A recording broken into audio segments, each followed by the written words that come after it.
I prefer front of house. I've done monitors for a couple artists over the years, and I definitely prefer the dynamic creative platform of front of house to mixing monitors. I think there's guys that are far better at mixing monitors than I am. And I think it's a different psychological perspective that comes with those two different uh, focuses of engineering. I think I'd probably end up migrating a little bit more towards the artistry and less towards the pragmatics. And I think that some of the monitor engineers that I respect the most are far more pragmatic than I tend to be on a regular basis. I don't know. I think that we all develop over time. I think that I've worked for several artists of large magnitude over the years, and they've all been different parts of my learning process and my growth process. And I think that along the way there are breakthroughs and moments of shift and climaxes and pitfalls. You know, if you don't, if everything is a constant upward motion, there's something you're probably missing. But I'd say that of late, in the last several years, it's probably been doing more of the broadcast work. I think it's kind of taken a turn that I've been doing a lot more broadcast work offline with the same artists, with Lady Antebellum primarily. They keep me pretty busy.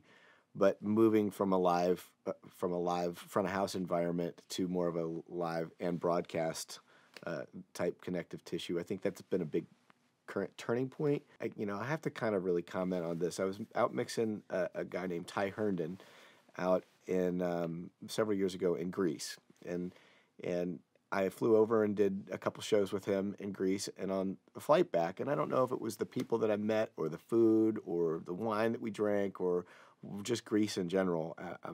I was on the plane on the way home, and I was re-entering Nashville at a point of pretty good financial stability and a really great place of personal wellness, spiritually, I think, coming back from that trip. And on the way home, I said, I really don't ever have to mix anybody that I don't want to or don't agree with what they're saying or how they're saying it again. And it was kind of a personal awareness. And given that charge, I said, well, who would I want to mix if I could mix anyone at that point? There was this little vocal band that had opened up for Shadazy when I was mixing Shadazy several years before, called Lady Antebellum. I really liked their harmonies, and I really liked the way that they were as human beings and individuals, and I still had Charles's number in my phone. I said, when I land sometime this week, I'm going to give them a call, see what they're doing. Did they ever get a deal? Are they what are they doing? Because I really liked their stuff. The other guy that I really wanted to mix locally at the time was a guy named Daryl Singletary, and he had a big country career before, one of the best voices in country music that I've ever known, real deep singing guy. Also a really nice guy.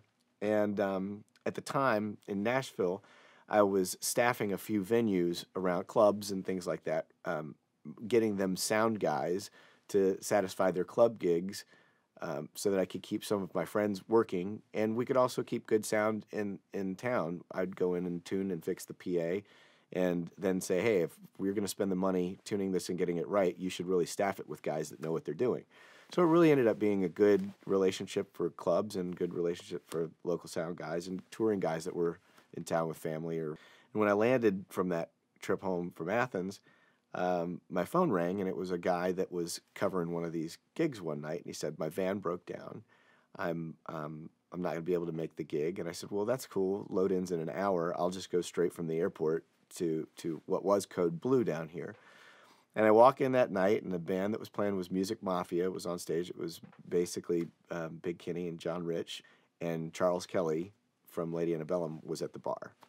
Now, I can't tell you that I invited that moment or whether I resonated with it and it was in the right place at the right time or someone was looking out for me or whatnot. But I think spiritually I was available to what felt right to me, and I was honest about that. And luckily or fortunately, either way, I was in the right place at the right time, and all of that, it kind of landed. So I talked to Daryl, and Daryl was doing a small country tailgate tour at the time, and I was able to pick up some dates with him and go out and mix basically a month of dates for him. And I talked to Charles at the bar, and he said, well, we're not going out until March or April, and we connected and had a mutual friend that was going out to do that gig as well. So I landed that gig, and here we are coming up on 10 years later.